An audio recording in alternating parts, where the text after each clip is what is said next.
Race teams are more unhappy than ever with NASCAR's latest charter proposal. No matter how you slice it, this is very troubling news for the future of stock car racing. How's it going, y'all? My name is Eric. Welcome to Out of the Groove. Some big NASCAR news to get to today. But first, I know many of you out there are like me. In addition to racing cars, there are lots of other hobbies and activities that we enjoy. For a lot of you, that may mean ATVs, UTVs, motorcycles. Well, how do you get that gear from point A to point B? I'm here to tell you folks that Aluma Trailers doesn't want you to sweat the small stuff. They have an unbelievable selection of trailers designed specifically for your activity. Look at that! Trailers for ATVs, UTVs, quads, dune buggies, and four-wheelers, all lightweight with great features too. Check out these motorcycle trailers. Some models actually fold up for easy storage. Really nice trailer to haul your motorcycle or trike. The weather is warming up, time to get outdoors. Aluma does not want you to sweat the small stuff. Check out their website, top link down in the description below, and find an Aluma dealer near you. I promise you, in this episode, we're not sweating the small stuff, but there are some big things that are kind of stressing me out. We'll get to that in just a few moments. This is going to be a heavy episode. So let's start with something light, uplifting, some actually good NASCAR industry news. TV ratings for Sonoma Raceway were up just barely 1%, but as reporter Adam Stern posted this morning, this means that Fox averaged 3.369 million viewers for Cup races in 2024, up 1% from 2023, marking the first time that Fox has finished with an increase in a NASCAR season after having a delayed or postponed Daytona 500. Yeah, that is huge news. Now, of course, there are some unique factors. Kyle Larson doing the double boosted the All-Star race ratings. Chase Elliott not missing a half a dozen races also helped. But you also have to keep in mind the Daytona 500 was obviously impacted by weather, and so was the Coke 600. So the two biggest ratings winners in the spring typically both were impacted severely. So for Fox to end their portion of the schedule up, albeit slightly, is a huge win. So I wanted to begin with some very positive, uplifting industry news before we now take on the heavy stuff. ESPN's Ryan McGee wrote a great, colorful synopsis of where things currently stand between NASCAR and the teams regarding their ongoing charter negotiations. I'll link the full article down in the description below. He goes over some basic information, what is a charter? Why do they exist? How much have they sold for in the past? What are they valued at right now? He also brings up a couple good points that I've seen few others acknowledge. Like, for one, he points out that NASCAR's version of franchises are still valued way less than other professional sports. Even, and he points this out, even the WNBA pre-Caitlin Clark expansion teams were selling for $50 million plus. Forget about NFL franchises that are worth multiple billions of dollars. NASCAR teams, by comparison, are insignificant. He points that out. He also points out something about Jim France. Bill France Jr.'s brother. I want to read this short quote from ESPN. Quote, "None of us were happy with Brian in charge, and we used to say, what would it be like if Jim stepped in? A team president said to me this spring, be careful what you wish for, because this is Bill Jr.'s brother after all." As I've said before, and we'll touch on this more in a moment, NASCAR is and always has been owned by the France family. They've owned and operated this enterprise since before I and most of you were probably born, since before probably most of your parents were even born. This ESPN article was eye-opening in a few ways. There was also an Associated Press article that dropped yesterday from reporter Jenna Fryer. Again, I will link this article down in the description as well. Jenna Fryer writes that NASCAR race teams are, quote, more unhappy than ever with the latest NASCAR charter proposal. Teams have complained that this latest offer still does not grant permanent charters, that this latest offer actually rolls back things from previous offers, and now includes a provision that would allow the France family to purchase charters themselves. According to Jenna Fryer, this latest proposal would extend the charter agreement for another 7 years, matching the length of the new media rights deal. And this latest proposal includes a cost cap.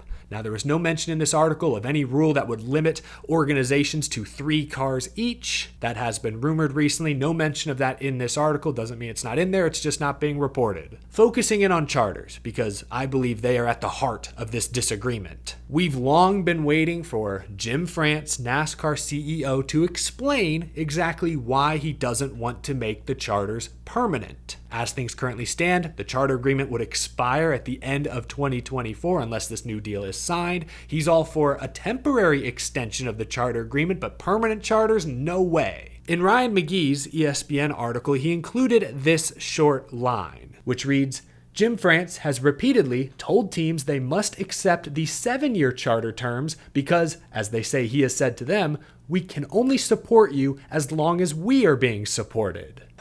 Translation: the whole ship goes down if media companies stop paying us huge sums of money, which, I guess makes sense. Most other major sports leagues are in the same boat, but it's interesting to hear it explained. Denny Hamlin, co-owner of 23XI Racing, who's been very outspoken on this topic, reacted to this line on X, saying, permanent charters don't cost anything. See, Denny is wrong here.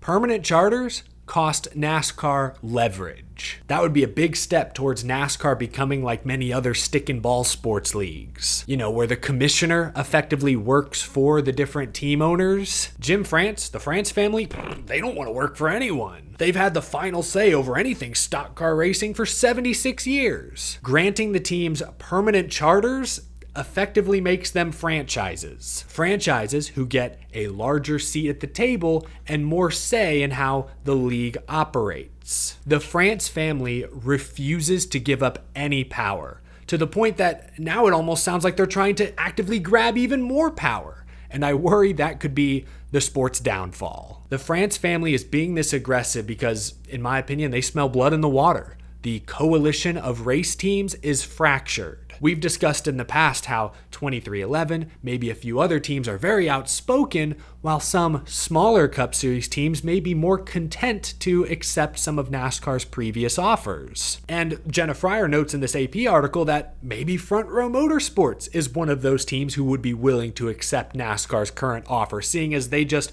purchased a charter despite all of this surrounding uncertainty. This topic is very difficult to discuss because you and I don't have access to the team's financials. It's been very difficult to judge which side is being more unreasonable. I'll be honest, originally I thought maybe the teams were the ones being the most unreasonable, especially considering their lack of leverage. When you consider the new media deal, which is a 40% year-over-year increase, combined with previous reports of what NASCAR was willing to offer, it sounded like the teams were going to make probably 50% more money next year than they do now. Overall, that sounded okay to me, but now I feel NASCAR may be the ones being the most unreasonable. Why does the France family also need to own charters? That seems almost petty, almost predatory to me. The France family already owns NASCAR, IMSA, ARCA. They own most of the tracks, Daytona.